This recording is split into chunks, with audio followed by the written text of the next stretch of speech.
Yo, what's going on everybody? List of Legends here, finally bringing you a top 8 list, which is going to be the top 8 must-watch modern SpongeBob SquarePants episodes. Now, I won't be going too in-depth with this list, so you can watch it for yourself. Now, in my rises and falls of SpongeBob SquarePants, which I highly recommend watching by the way, it was apparent that old SpongeBob, specifically seasons 1 to 3, was when the show was at its prime and the modern seasons cannot compare, which does hold true. However, there are actually episodes in the modern era that I feel are worth watching. When saying the modern era, I will be referring to episodes season 6 and beyond, as that is when SpongeBob tanked in quality, as most would agree. Keep in mind this list is completely my opinion, so it's fine if you disagree.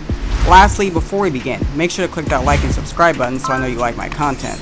Without further interruptions, let's begin.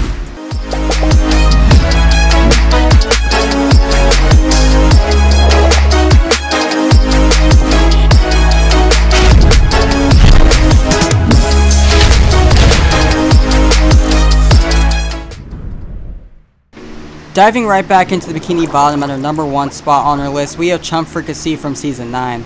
In this episode, having enough of Mr. Krabs not valuing him as an employee, Squidward switches up and goes to the Krusty Krab's biggest enemy, that being Plankton of the Chum Bucket. I like this episode because it's nice and refreshing to see Squidward team up with Plankton, since the two share a lot of similarities and it hasn't really been done before. So the two end up turning the Chum Bucket into a fine dining experience, and Squidward sharing that there is actually a way to make chum edible, so Squidward does so, to show Mr. Krabs he can have the restaurant rival the Krusty Krab. Overall, this episode was really good, and it actually shows that Squidward can be happy and not constantly get tortured left and right. Number 2 is Mermaid Pants from season 10, and I really just enjoy how actiony it gets, with SpongeBob and Patrick taking on the roles of Mermaid Man and Barnacle Boy as they go around the Bikini Bottom acting like superheroes, and they even managed to get Mr. Krabs and Squidward to play along as the villains. Everything flowed through very well and actually had funny moments that I genuinely laughed at, especially with the narrator. So if you're looking for an overall actiony episode, this might be the one for you. Number 3 is What's Eating Patrick from season 9, and I gotta say this episode was really good. It features Patrick being in an eating contest of Krabby Patties at the Krusty Krab, and Mr. Krabs coaches him as a way to make more money. There were a ton of funny jokes in this episode and it really felt like there was actual story, especially when comparing it to the modern episodes. Halfway on our list, we have Bulletin Board from yet again season 9, and I gotta say this episode by far has the most simplest plot, with Mr. Krabs putting a bulletin board in the Krusty Krab so customers can write down their thoughts. Now right away this episode may sound too simple and boring, but you'd actually be surprised as there are a lot of funny moments in here, especially with the secret writer. Overall this episode was a ton of fun and you should really give it a watch and you'll see exactly what I mean. Number 5 is Pull Up a Barrel. I don't think I have to say what season this is from, but anyways, this episode takes us back to the past, showcasing us what Mr. Krabs' Navy days were like. I think it's pretty interesting since we've known for a while now that Mr. Krabs was in the Navy. We soon learn Mr. Krabs used to be the cook, and what's really interesting is that Mr. Krabs doesn't want to feed his crew gruel, but actual good food, since he really doesn't have a problem with treating his customers poorly and bad service. Also, having Patrick as a representation for the captain was really good, and makes for some nice funny moments. Number 6 is Back to the Past, yes, another time travel episode from season 7. While helping Mermaid Man and Barnacle Boy return home, they invite SpongeBob and Patrick inside to show them their tools and gadgets they used back in the day. But when Patrick mistakes their time machine for a vending machine, they are sent back in time. Now this is extremely cool because it not only shows us a lot younger Mermaid Man and Barnacle Boy, but the world of the Bikini Bottom as well. There's all sorts of time travel shenanigans going on, like SpongeBob and Patrick end up making Man Ray the ruler of the world, and it makes for a really good time watching how events unfold. I also want to mention that the gag of SpongeBob and Patrick going back in time so many times that there are literally hundreds of SpongeBob and Patricks on the screen, which was really hilarious. Nearing the end of our list at our number 7 spot is Feral Friends from season 10, and it's really good.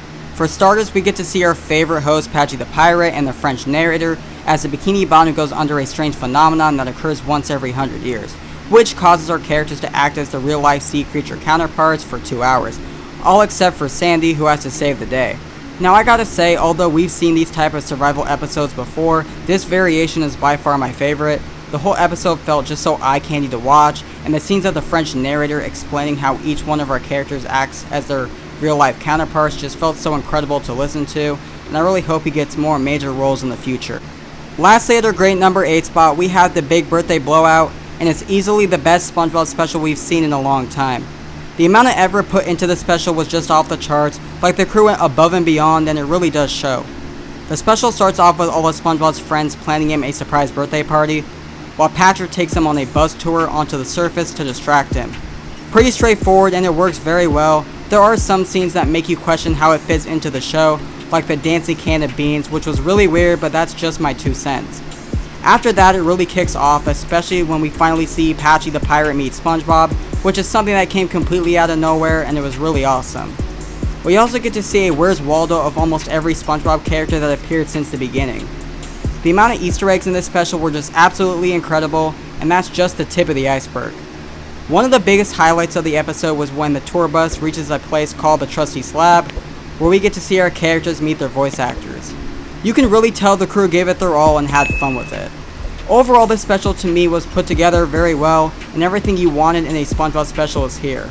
Of course, I really love that shot that says thank you Steven Hillenburg as 20 years has passed. SpongeBob will always live on, so yes, thank you so much Steven Hillenburg. Alright viewers, that crosses off our list of the top 8 must-watch modern SpongeBob SquarePants episodes. Let me know what list you'd like to see next. With all that said, I look forward to seeing you with our next list.